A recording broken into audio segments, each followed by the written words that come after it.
بسم اللہ الرحمن الرحیم۔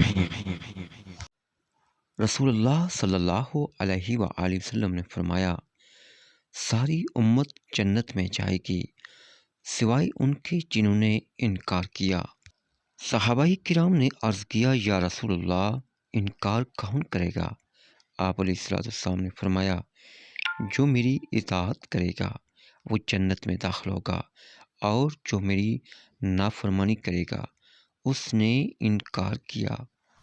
رسول اللہ صلی اللہ علیہ وسلم نے فرمایا، جس نے میری اطاعت کی اس نے اللہ کی اطاعت کی، اور جس نے میری نافرمانی کی اس نے اللہ کی نافرمانی کی، اور جس نے میرے امیر کی اطاعت کی اس نے میری اطاعت کی، اور جس نے میری امیر کی نافرمانی کی اس نے میری نافرمانی کی۔